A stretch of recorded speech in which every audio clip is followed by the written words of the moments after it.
Tabe, jumpa lagi dengan saya di Negara Bijaksana, channel yang membahas sebuah persoalan populer di Indonesia secara bijaksana dan dijamin dengan pemikiran terbaru. 1-2 hari ini terjadi aspirasi atau suara dari berbagai kampus di Indonesia, terutama kampus-kampus besar menyampaikan aspirasi mereka soal kondisi negara ini yang akhir-akhir ini terutama menjelang pemilu, menjelang Pilpres 2024 tanggal 14 Februari nanti. Rata-rata petisi-petisi yang dibuat di berbagai perguruan tinggi ini melakukan penyesalan dan tekanan atau tuntutan bahwa pemerintah, terutama pemerintahan Jokowi atau Joko Widodo, supaya bersikap netral, bersikap demokratis, jangan membunuh demokrasi di Indonesia. Artinya paling tidak menurut para guru besar, para profesor itu menganggap situasi saat ini adalah sudah amanat kematian demokrasi. Pertama-tama memang seruan atau keterlibatan universitas, perguruan tinggi atas berbagai situasi yang terjadi di negara ini memang sangat diharapkan, dan itu menjadi sebuah bukti nyata dari tuntutan pendidikan, penelitian, dan pengabdian masyarakat, pengajaran masyarakat. Sehingga suara-suara kampus, suara-suara para akademisi, suara para profesor itu menjadi sangat penting bagi kemajuan atau perkembangan bangsa kita, negara kita. Saya ingin melihat dari sisi efektivitas dari suara-suara kampus ini. Apakah suara-suara ini yang berargumentasi bahwa tulus mendukung demokrasi, mencintai negara ini, apakah efektif terjadi? Apakah akan ada perubahan situasi di Indonesia? Apakah ada perubahan di dalam perilaku, misalnya perilaku Pak Joko Widodo dengan para punggawa, para stafnya atau para kabinet atau para pembantu itu secara umum keseluruhan pemerintahan di Indonesia yang dikomandani oleh Pak Joko Widodo. Apakah akan ada perubahan dengan suara-suara semacam itu? Mari kita lihat, kita bedah Semula suara tentang esensi yang sama yang disuarakan oleh para akademisi, para profesor ini dari berbagai kampus ini. Saya kira suara-suara seperti ini sudah biasa, bukan hal baru. Sudah biasa kita dengar di masyarakat. Bagi para politisi sudah biasa. Mungkin mahasiswa sudah biasa. Mungkin LSM sudah biasa kita dengar. Dari berbagai media sudah biasa. Tetapi mengapa suara-suara itu tetap terdengar sampai sekarang? Berarti kan suara itu tetap menganggap bahwa situasi saat ini tetap berjalan terus. Situasi yang mereka kemukakan itu, yang mereka kecewa, itu tetap berjalan terus. Pertanyaan kita, kenapa begitu? Kenapa suara-suara seperti itu tetap berjalan? Dan kenapa situasi yang mereka teriak itu juga berlama-lama tetap berjalan di Indonesia? Mari kita lihat alur opini alur opini publik yang selama ini terjadi. Para politisi, para mahasiswa, mungkin LSM juga, atau bahkan rakyat biasa juga sering mengkumandangkan tuduhan bahwa demokrasi makin mundur, bahwa pemerintahan otoriter, bahwa ada pelanggaran etika atau pelanggaran hukum yang memanipulasi masalah di MK sehingga berefek kepada kemunculan Mas Gibran sebagai cawapresnya, dituduh sebagai kasus yang dianggap salah. Kemudian merembet kepada presiden dianggap tidak netral kepada semua kubu paslon. Lalu presiden dianggap sudah mendukung salah satu dari paslon yang ada. Itu kan suara sudah lama yang seperti itu. Dan terus berbunyi. Yang membunyikan itu berarti kan mereka masih melihat situasi ini dari waktu ke waktu terus ada. Sampai hari ini, sampai munculnya para akademisi atau para profesor ini muncul dari perguruan tinggi, berbagai perguruan tinggi. Ya, berarti kan suara para akademisi dengan suara-suara masyarakat sebelumnya, elemen masyarakat sebelumnya itu sama saja. Kalau sama saja, lalu apa kelebihan dari suara para profesor saat ini dibanding dengan suara-suara politisi sebelumnya, mahasiswa sebelumnya, atau elemen-elemen masyarakat yang lain sebelumnya? Bedanya apa? Esensinya kan sama. Esensi tuntutan, esensi tuduhan sama juga. Bedanya di mana? Kan cuma beda mulut. Yang ini mulut politisi, yang ini mulut LSM, yang ini mulut mahasiswa, yang ini mulut pedagang, yang ini mulut petani atau apalah. Terus yang sekarang mulutnya profesor. Kan beda mulut, tetapi esensinya sama. Letak pro kontra saat ini adalah orang merasa menuduh Presiden Jokowi telah berbuat tidak netral, telah mencederai demokrasi, telah tidak netral.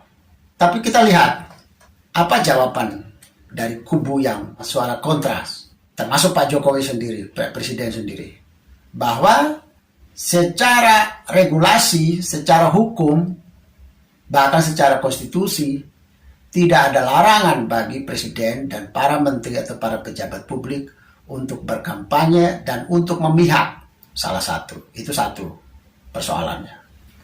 Yang kedua, masalah MK itu kan sudah terjadi pro kontra. Pro kontra itu ada yang suara-suara kontrasnya mengatakan bahwa itu tidak ada pelanggaran hukum.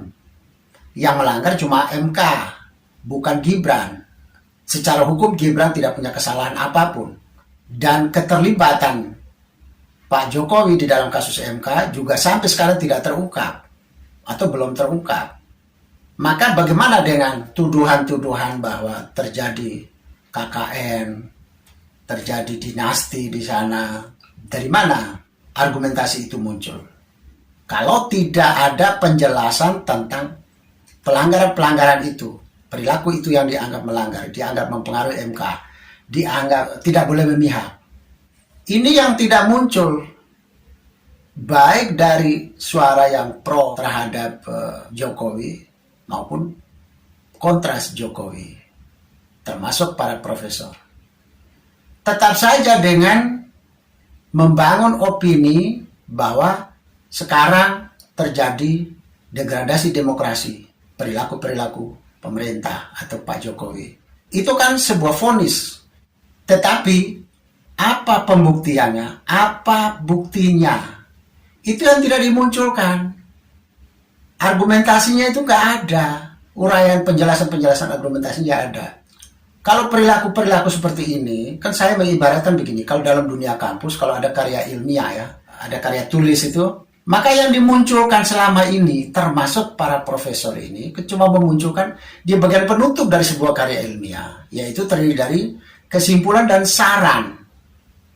Kesimpulannya, pemerintahan Jokowi sudah melanggar demokrasi, sudah memperburuk kondisi keputusan di MK soal kasus MK, sudah salah menempatkan posisi tidak netral.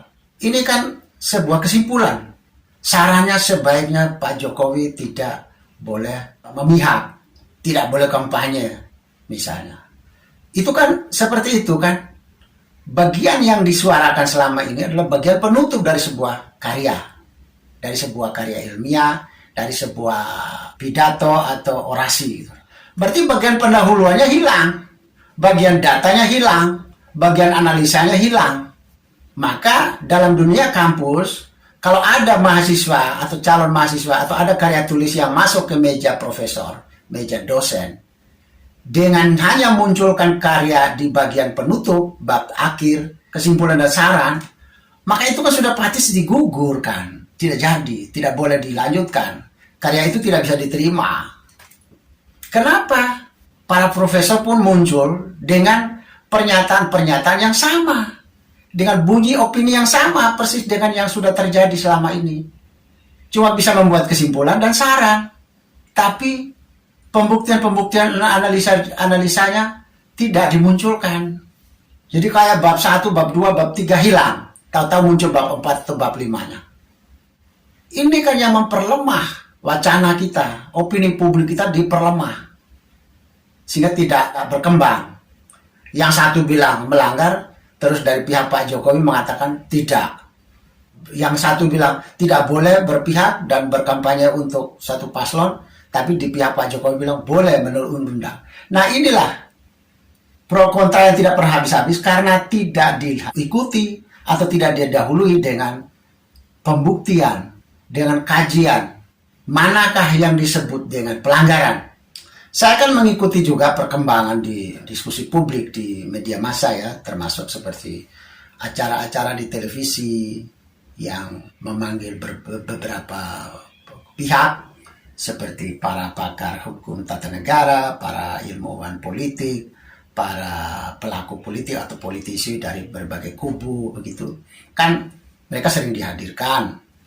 Nah, terjadi pro kontra dan di sana saya sudah mengikuti juga. Ada yang masih pro kontra, ada yang mengatakan Pak Jokowi salah, ada yang mengatakan Pak Jokowi benar. Mulai dari politisi, mahasiswa, masyarakat biasa sampai dengan para ahli juga. Para ahli hukum tata negara, para ilmuwan politik juga sama. Masih terjadi pro kontra. Maka suara profesor ini muncul. Pertama saya mendengar itu kan saya sudah senang sekali. Saya pikir wah saya bakal mendapatkan sebuah perspektif baru, sebuah pemikiran baru. Ternyata saya beranggapan bahwa sama saja dengan yang dulu. Malahan yang saya dengar saya ikuti menyimak di acara-acara diskusi di televisi, ya jauh lebih maju.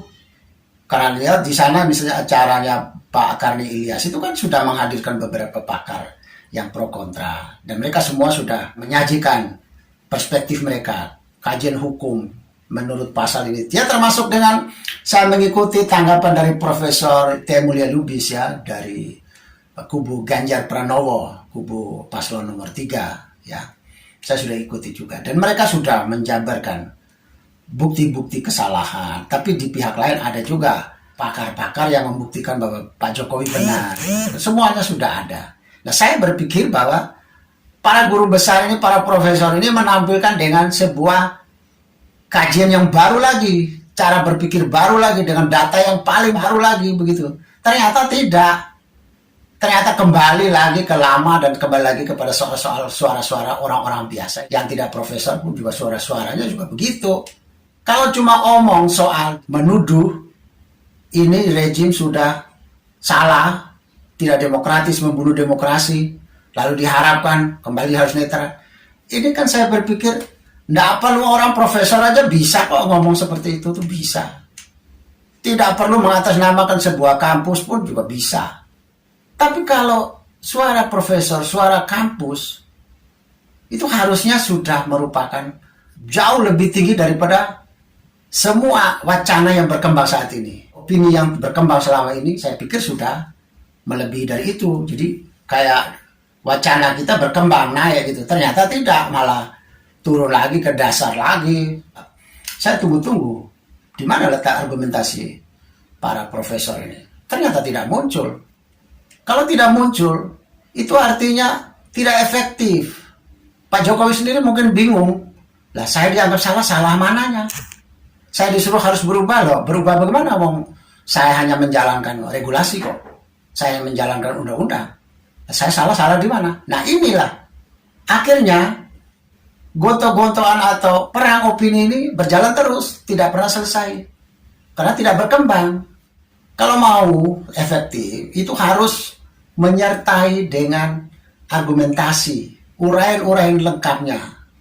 Pasal mana yang mengatakan dia bersalah? Silakan menjabarkan argumentasinya, kajiannya, silakan menjabarkan.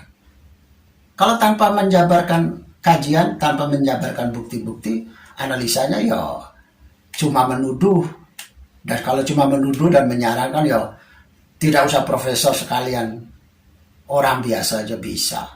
Sekarang, kalau tanpa sebuah kajian, tanpa mengikutkan argumentasi-argumentasi, analisa-analisanya, maka suara itu lemah. Dia memiliki daya tekan, bahkan katakanlah kewibawaan suara itu lemah. Sehingga tidak ada alasan bagi pemerintah atau Pak Jokowi untuk mengikutinya. Kalau suara selemah seperti ini, maka kalau pemerintah tidak mengikutinya atau Pak Jokowi dan staf semua tidak mengikutinya, tentu ada alasan. Kebenaran yang kita milih untuk menekan pemerintah dengan cara apa? Akhirnya kan ada semacam ancaman ya. Kalau tidak ikut ini, kami sudah menyiapkan gerakan baru yang akan kami melakukan tekanan kepada pemerintah. Menyerukan kepada masyarakat di seluruh Indonesia untuk mulai bergerak. Apa-apaan ini? Ini kan sudah show of force, mengandalkan otot, bukan mengandalkan otak lagi, mengandalkan otot. Mengerahkan massa, mengajak massa untuk turun ke jalan. Wow, ngeri sekali. Kalau mengerahkan massa, itu kan sama dengan menekan. Pemerintah harus wajib ikut saya. Dari mana kita memperoleh hak bahwa pemerintah harus ikut saya, harus ikut Anda, harus ikut si A, harus ikut si B? Kan tidak ada. Setiap warga negara punya hak untuk berekspresi, hak berpendapat. Tetapi tidak ada pengaturan khusus bahwa setiap pemerintah wajib menjalankan pendapat si A atau pendapat si B. Wajib ikut, tidak ada.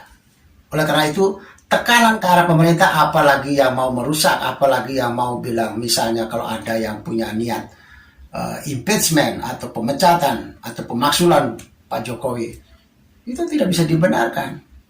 Karena tekanan seperti itu tidak dikenal di dalam demokrasi. Itu kan sudah kesewenang-wenangan juga, kekuasaan juga itu. Sudah menggunakan kekuatan. Pertanyaannya, kalau kita mau menekan pemerintah harus ikut kita, maka siapakah kita? Apakah bangsa ini, negara ini hanya kita satu orang saja yang punya hak untuk memiliki opini yang harus diikuti oleh pemerintah? Kan tidak. Ada 280 juta orang yang memiliki hak yang sama. Sekarang kalau Pak Jokowi atau pemerintah mengikuti si A, suara si A, yang seorang petani, atau seorang guru, atau seorang wartawan, atau dia seorang pedagang, salahnya di mana kalau pemerintah harus mengikuti mereka? Dan pemerintah tidak perlu ikut saya. Saya tidak bisa memaksa. Karena salahnya di mana kalau dia tidak ikut saya? Saya kan tidak punya hak bahwa pemerintah wajib ikut saya. Suara saya harus wajib diikuti. Kan tidak. Oleh karena itu saya tidak punya hak untuk menekan pemerintah. Tidak punya hak menyalahkan. Tidak punya hak untuk menggulingkan sebuah pemerintah hanya karena suara saya tidak didengar. Nggak bisa. Kehilangan hak, kehilangan argumentasi, kehilangan dasar konstitusinya. Karena apa? Kita hanya punya hak untuk bersuara, tapi pemerintah tidak punya kewajiban untuk mengikuti kita. Dia punya hak untuk mengikuti siapapun. Punya hak mengikuti pemulung, punya hak mengikuti pedagang, punya hak mengikuti seorang anak siswa SD, punya hak mengikuti guru, boleh. Tapi kita tidak punya hak menekan pemerintah. Apalagi kalau kau tidak ikut saya, lalu saya harus menggulingkan kau, saya harus demo, saya harus turunkan kau. Nggak punya dasar hukumnya. Dasar konstitusi tidak ada. Kalau pemerintah harus ikut saya, memangnya 270 juta orang penduduk yang lainnya tidak punya hak. Hak mereka ada di saya. Apakah saya mewakili mereka? Dasar hukumnya mana?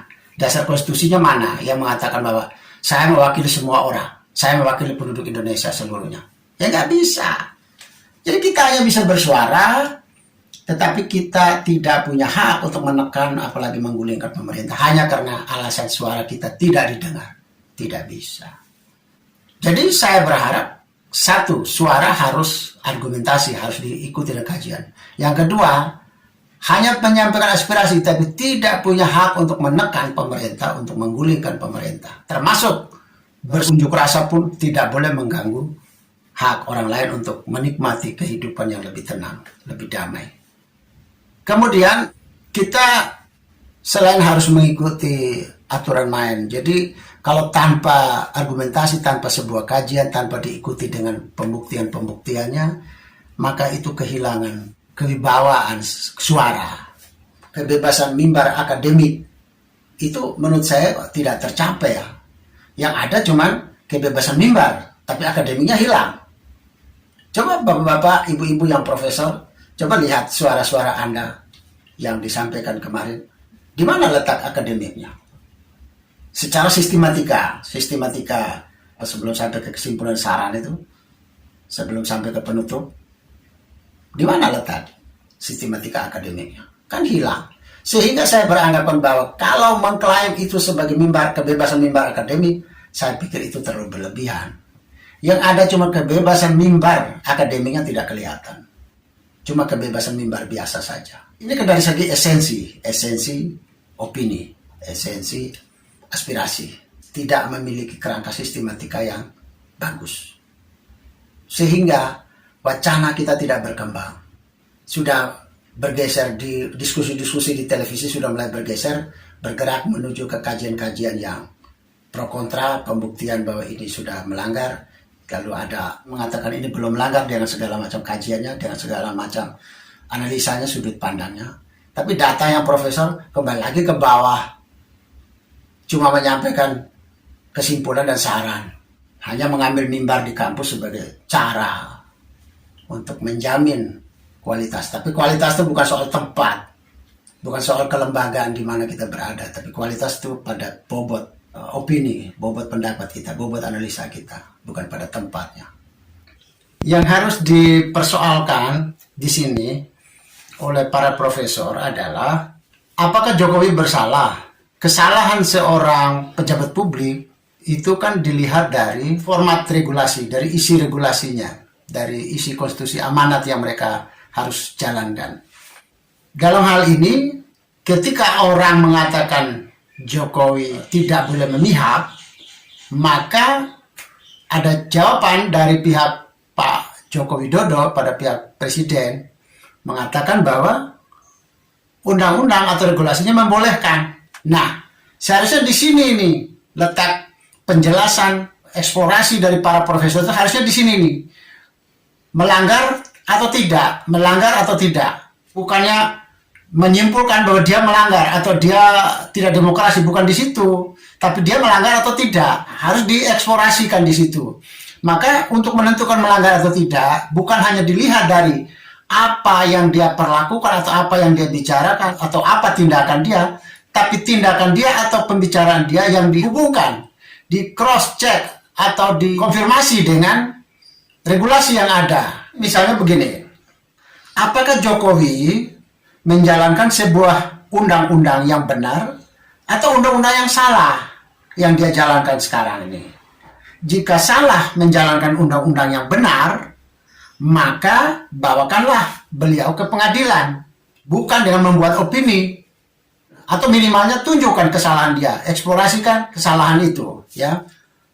Yang berikut, jika dia salah menjalankan undang-undang yang salah, maka para profesor harus membawakan undang-undang yang salah itu ke MK untuk diadili.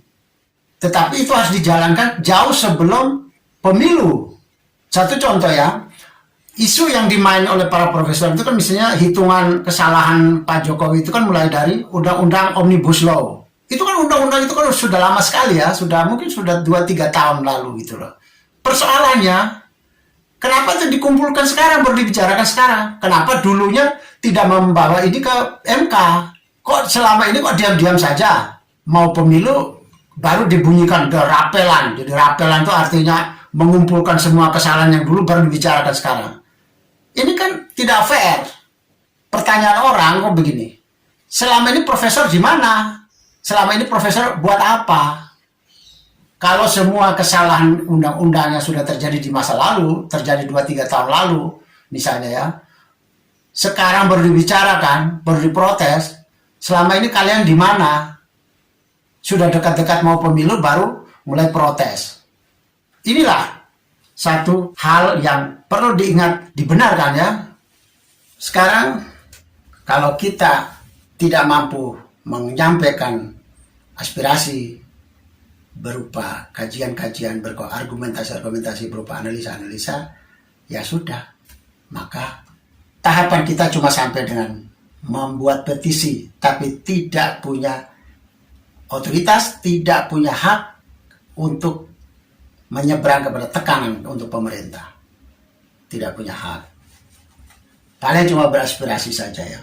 Tidak punya hak untuk menekan, apalagi harus menggerakkan massa untuk menggulingkan. Kalau sampai ini terjadi, menurut saya ya berkabunglah pada dunia kampus kita. Berkabunglah pada kaum intelektual kita.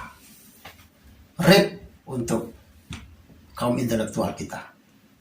Rest in peace. Beristirahatlah dalam damai untuk kaum intelektual kita.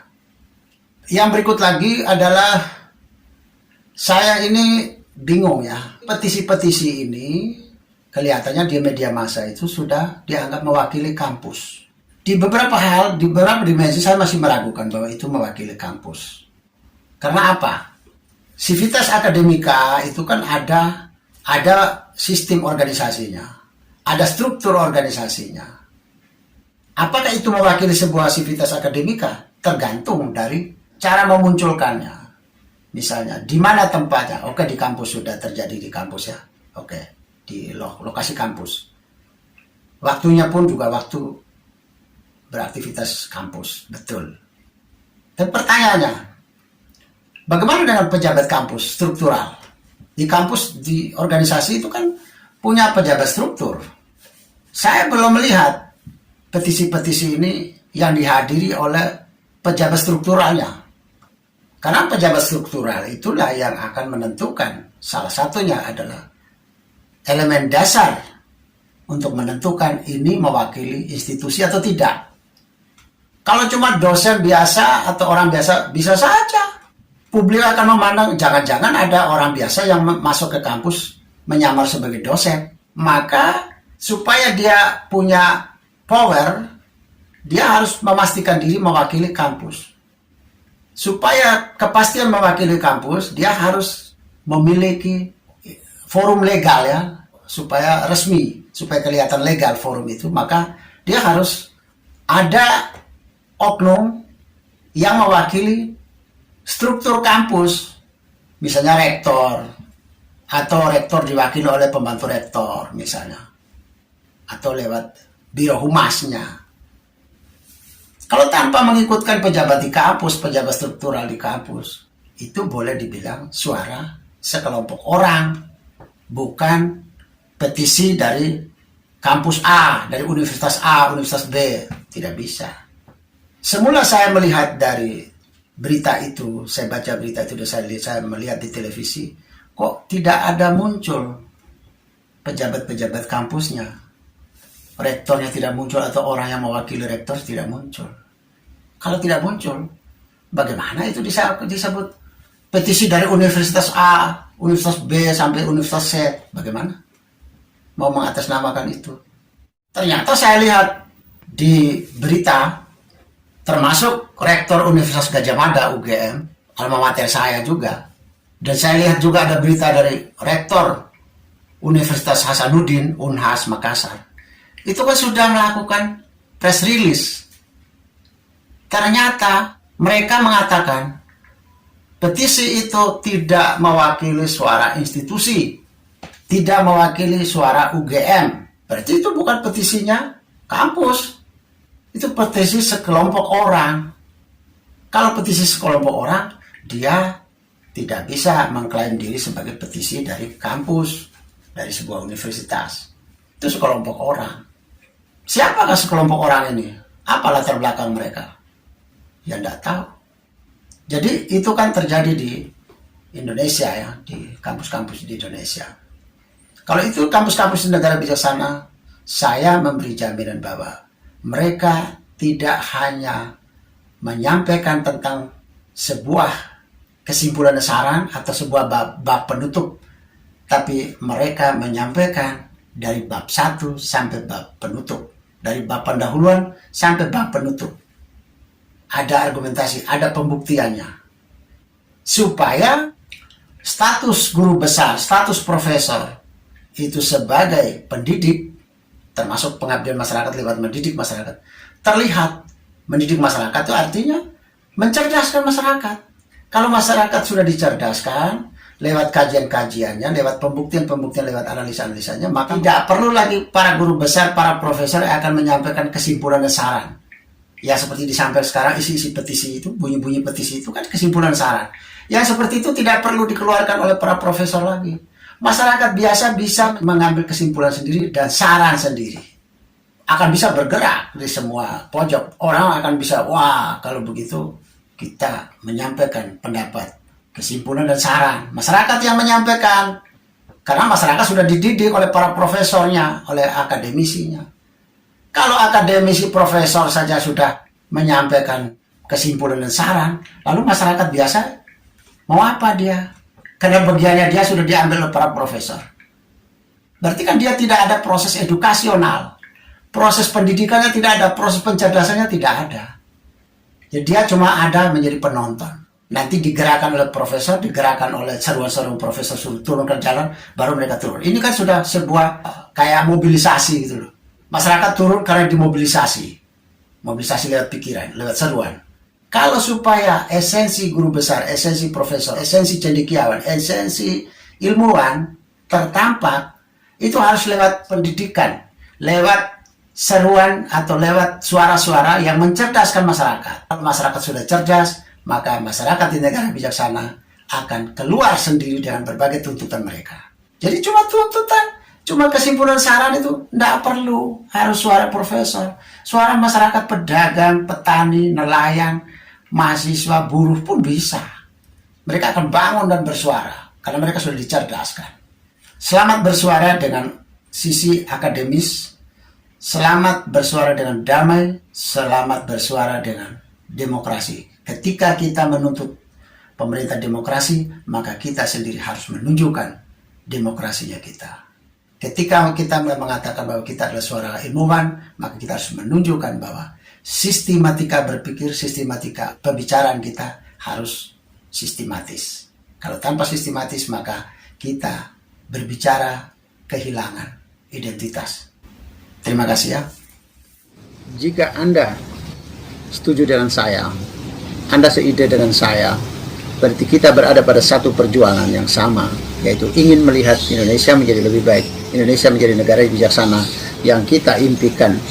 Caranya adalah dengan Anda memberi dukungan dan berpartisipasi dalam channel ini. Subscribe di bawah channel ini, bunyikan lonceng di sampingnya untuk menunjukkan Anda berlangganan secara gratis, dan ada pemberitahuan setiap kali saya mengirim edisi baru. Dan jika Anda setuju dengan ide ini, jangan lupa bagikan ke semua relasi Anda. Terima kasih.